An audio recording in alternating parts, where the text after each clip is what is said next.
Hello, friends. It's Melissa with Right with Melissa. Thank you for joining my fabulous YouTube channel where I coach diverse creatives to be authentic storytellers, practice holistic mentoring, teach intuitive writing, and promote productivity and self care for creatives.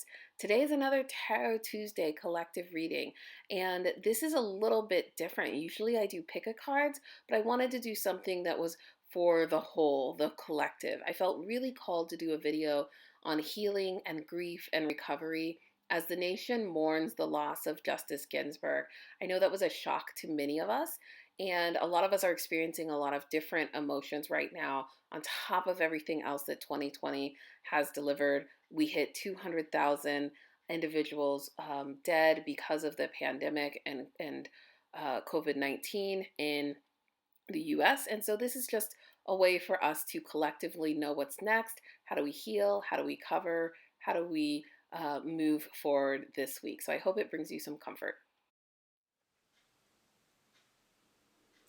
Okay, hi everyone. Before I go into the reading, I just want to let you know that I had some technical difficulties with my camera and my memory card, so I lost the original footage, but I do have the original audio. So I'm going to be doing the footage a little bit differently. I am going to show you the cards as I talk about them, but just know they're kind of second hand because I have the original audio and I'm just kind of matching up the images with the audio for this video. So apologies, but you know what? Mercury is in retrograde and I have been having technology issues for the last 2 weeks. So this is unexpected, and you know what we do? We just roll with it because that's life and this moment doesn't last forever. So without that, I'm gonna roll into our original video, or I should say audio. All right.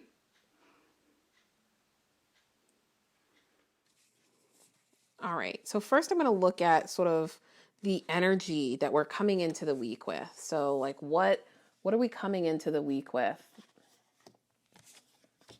I'm not going to do reversals today. Okay.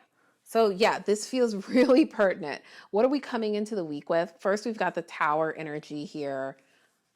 So you can see here's the tower, which speaks to sudden changes, unexpected changes, jolts of lightning, bursts of lightning that feel maybe even painful and destructive and chaotic. There's a lot of chaotic energy with the tower. But you know, this is always something that's good for us. It's always something that brings forth transformative change. And so it's painful to go through. And it's not something we always like to see coming. We like to avoid pain, right? But this is something that's necessary. It's something that gives birth to beauty and transformation in the future. So yeah, that energy is definitely feeling that from last week. We've got the Elder Sword, which speaks to perspective, higher perspective, wisdom, strategy, guidance, but looking at it as a master chess player, looking at the board and being able to see all the options, being able to uncover what needs to be done 10 steps from now and not just living in the moment, beat by beat, but really thinking long term. And then the Five of Cups, this energy of focusing on what we've lost, this energy of grief and sadness. And, you know, grief is healthy, but it's not a healthy place to stay in forever. We can't stay there forever. And this is focusing on everything that we've lost at the cost of remembering what we've been able to gain. So that's interesting. That's energy that we're coming into the week with. I feel this very strongly with the passing of RBG.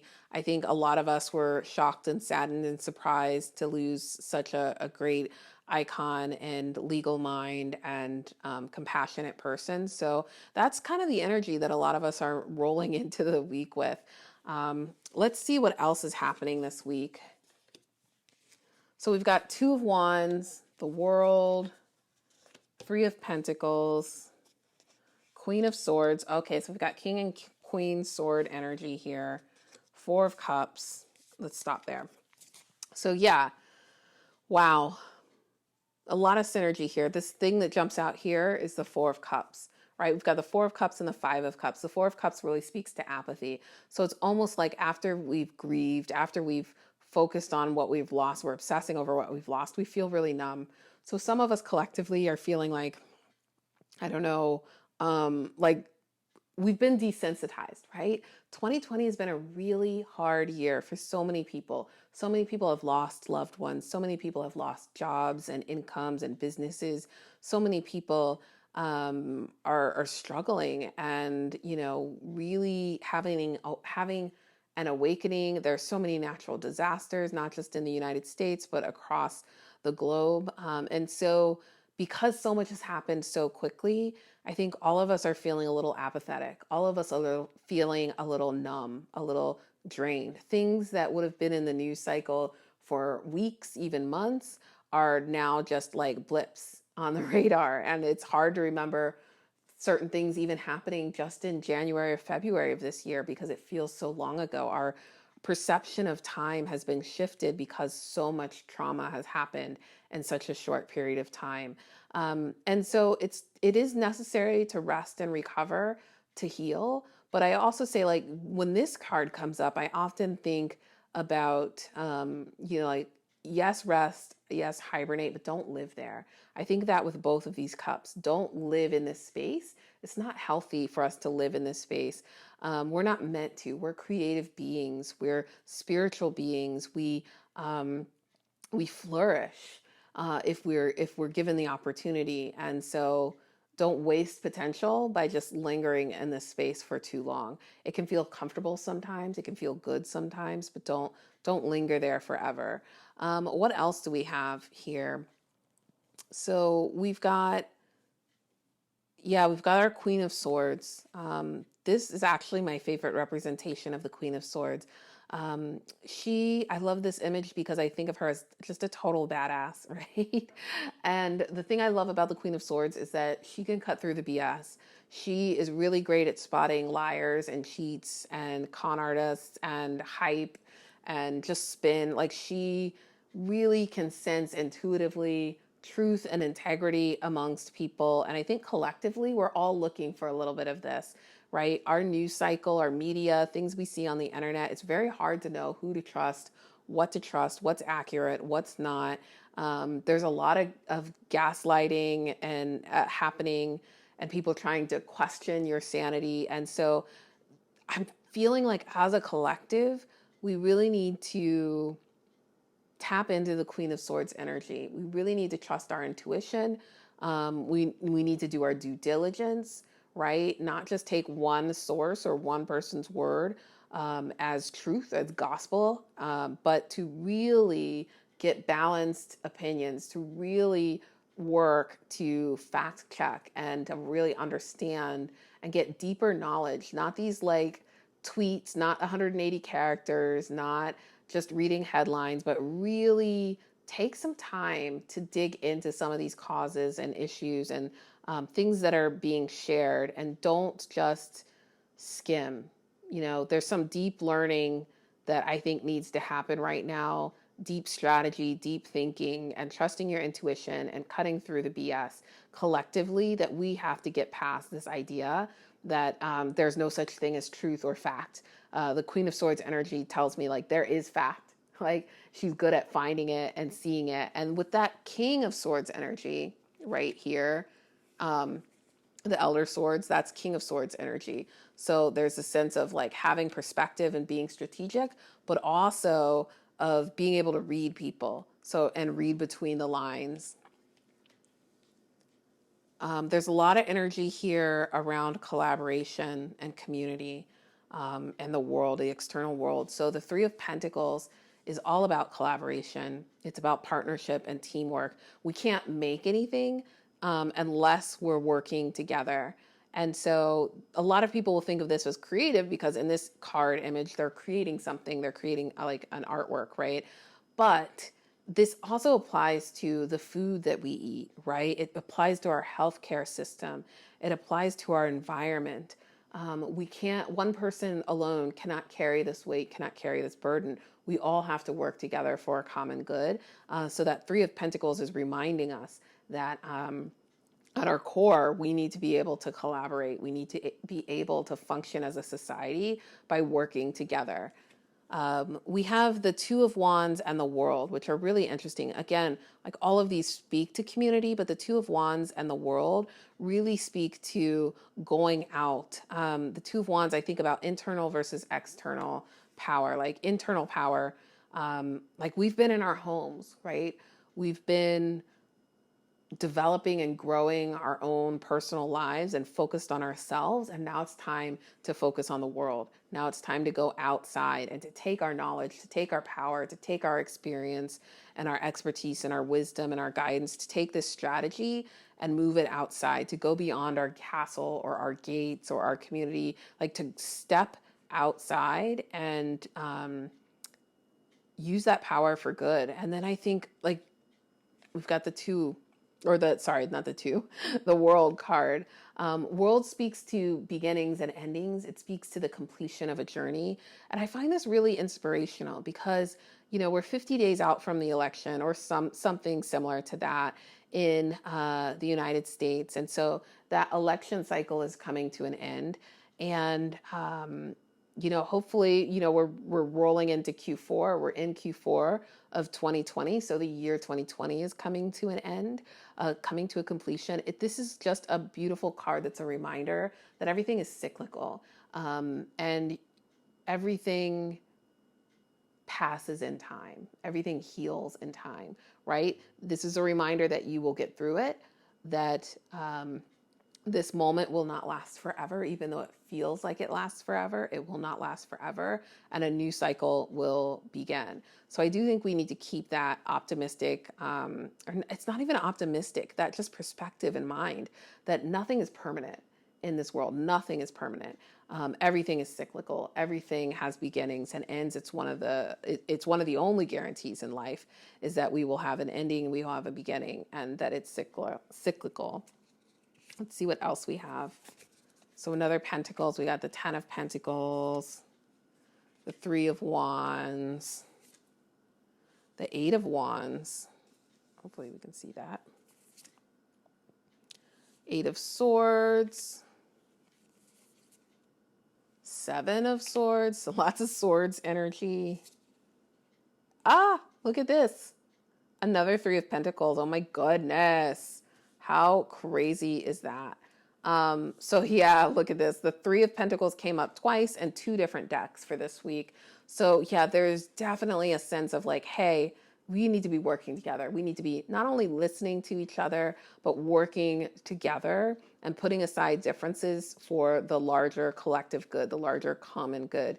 And this Three of Pentacles here, I like this one because it speaks to roots and foundations, right? And you don't have a forest with one tree. Like they all have to work together, right? And there's all this intertwining, even though they look like they're individual, they're all intertwined and interconnected. And they're all feeding from the same earth. There's just something really powerful about this imagery that I love. And so this makes me think like our foundation, like we're building a foundation here, and it has to be done collectively.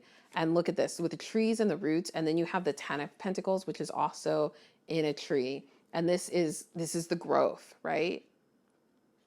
This is the growth from those seeds we planted in the Three of Pentacles and that collaboration. You know, it leads to generational prosperity, wealth, abundance, and resources. This is legacy. This is not just what's happening this month or this year. This is what's happening in 10 years. This is what's happening in 30 years. This is what's happening in 50 years. And it really makes me think about climate change. It really makes me think about the earth and the environment around us and how we support that environment. It makes us think about the society that we build and how do we make public policy? How do we deal with healthcare? How do we deal with a global pandemic?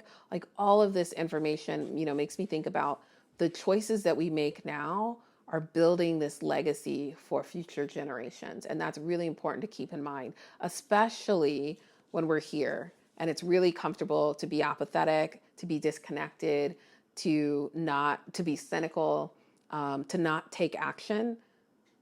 It's really, really tempting, especially when you're grieving, especially when you're hurting, especially when it feels hopeless.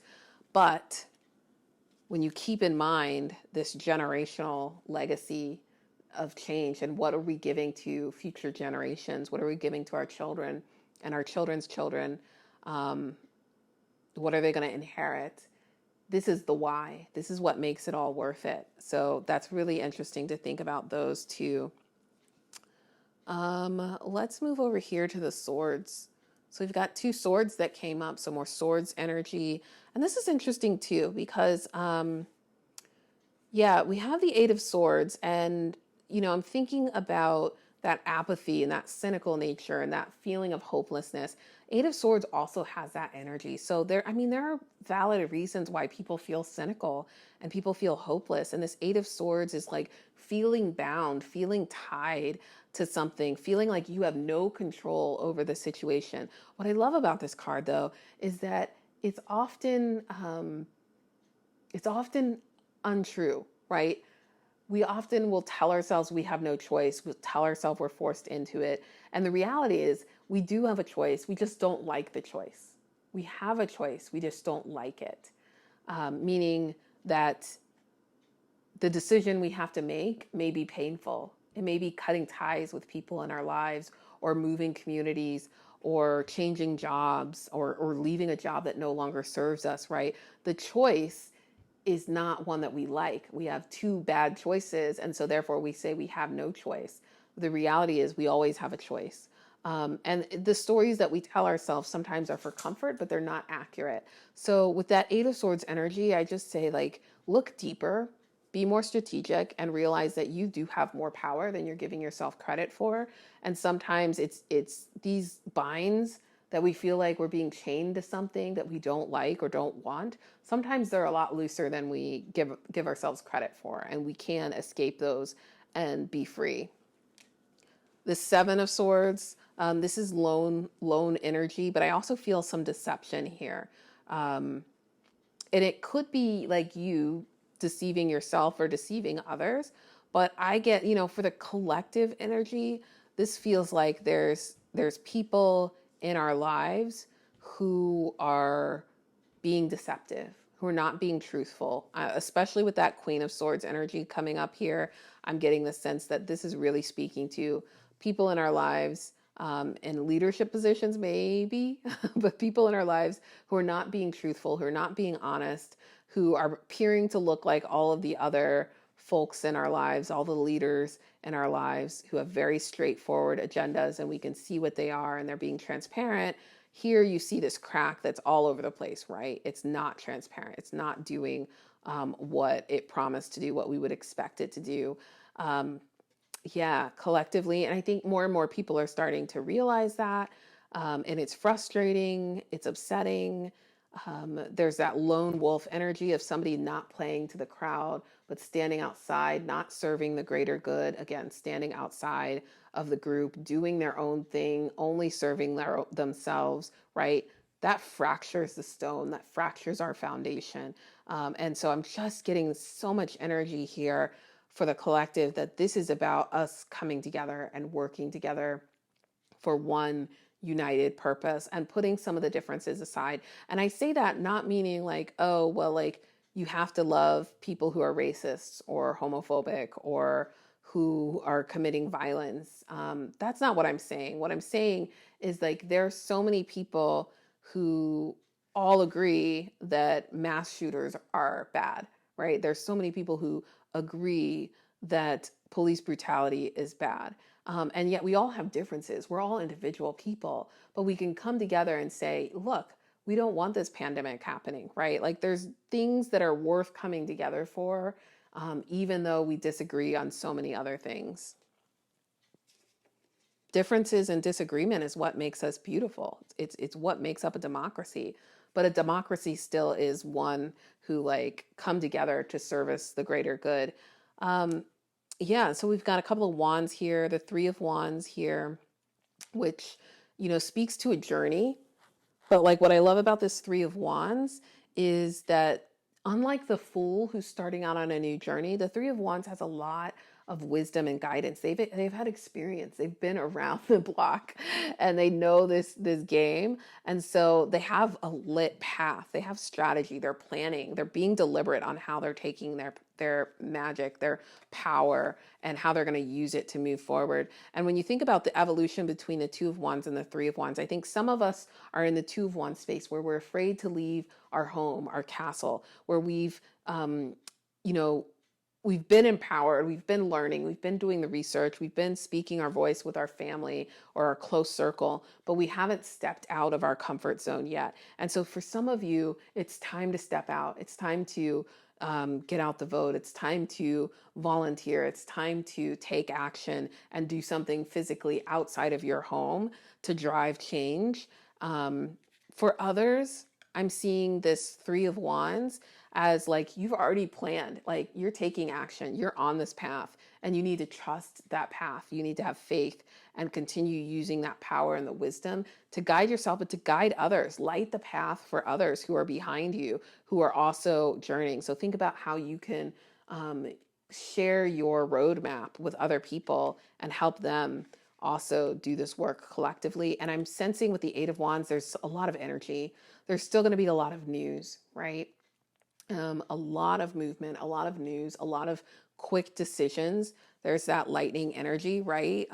Maybe there'll be more surprises, hopefully not. But I have this sense that this has been a crazy year and things are going to keep coming. They're going to keep coming. But the great thing about having a collective is that we can tap out. Like different people can tap out like a relay race and rest and recover while somebody else carries the baton for a little while.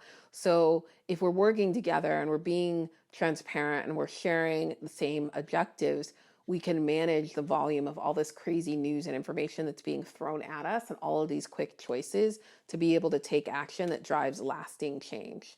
That's a lot of cards. Let's see. I have these new cards here. So I'm going to flip these over. I think this is like the Amanda Lovelace deck. I'll put the information in the description below. But yeah, so we've got a couple of things. We've got the Throne, your potential is endless card, and we've got the Phoenix card. I want to start with this Phoenix card. How's that for a happily ever after? Yeah, I want to talk about this card because happily ever after, like that's crazy. Like, this does not feel like a happily ever after right now. But look at her stance and think about her as the phoenix. Like a phoenix rises from the ashes. A phoenix has to die to be reborn, and you get something beautiful in that rebirth process. And it's that circular energy here of having a cycle, right? The world, what's more like the world than the phoenix, right? A complete circle, death and rebirth. And so sometimes you have to tear down, burn down the old to have something new spring up. And that's where we're at in society, in this world in 2020. I think it's all about tearing down the old. And it's hard, it's scary, but it's about like coming true with our values and our beliefs and what we believe in and what's worth fighting for. And it's saying, you know what? We can be reborn, right? We can rebuild this country and make it great. We can really, and I don't even want to say great, I want to say better than it's ever been for so many people and for future generations. We can heal the earth, the climate change right now. It can feel really limiting. Our hands can feel really tied, but we have the power, right? And sometimes by tearing it all down, beautiful things are reborn. You're making space for the universe to do beautiful things. But we do have the power. Throne, your potential is endless, right? And I love this. This is the very last deck in this card series, and it's the unification, right? The unification of three different entities, three different beings coming together to be powerful and to rule. And I think about, when I see this card, I'm thinking about the power of us as a collective. And I know the imagery may seem juvenile, it may seem young, but like this idea with this deck is like you have the princess. So there's a set of cards, 15 cards associated with the princess, 15 cards associated with the witch, and 15 cards associated with the mermaid, right? And so you've got kind of like earth, water, and fire. elements all coming together. And it's basically like when all of these elements are working together despite their differences in needs and personalities and strengths and weaknesses, your potential is endless. Your potential to lead and rule and shape the world you want is endless. So that's such an optimistic card to end on. I'm just going to share a couple of like affirmations here. So this one for the week to get us through, we've had this one before, but it came up again, so we must need to hear it again, which is when I'm in alignment with the love of the universe, peace cannot be disrupted, right? So how can we be aligned with the love of the universe? It's so easy to condemn the universe. It's so easy to condemn God. It's so easy to point the finger and say, why aren't you doing this? Why are you allowing this? The world is evil. The world is corrupt. There's no, this is our fate or destiny, and to throw our hands into the air. But be in alignment with the love of the universe, the intention of the universe. Accept that. And that peace cannot be disrupted. Peace will prevail. Love will prevail. When I'm connected to my joyful presence, I attract support from the universe. So this makes me think about like being connected in the moment and finding joy, right? Even if it's a little bit of joy, even if it's, I had a cup of hot chocolate today and that's my joy, or I took a walk today and that's my joy. This weekend is the first time that the sky has been clear in California, and I've been able to see blue sky instead of smoke because the forest fires are getting more and more contained. That's joy, right? That's real joy. So, like, think about those moments and focus on those moments of joy to get you through. Don't obsess. Don't obsess or focus on the negative. Focus on your joyful presence and make space for the universe to show up. Make space for the universe to heal. Make space for the universe to support you. Wow.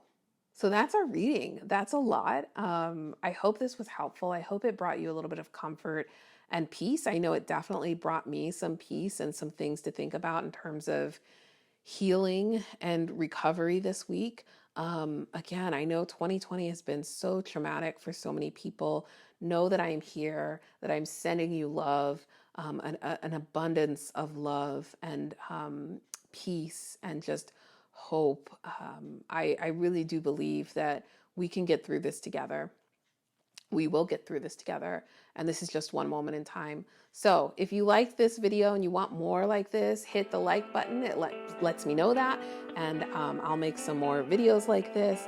Also, don't forget to subscribe if you haven't already so that you don't miss out on future content. Thanks, everyone, and I will see you next week.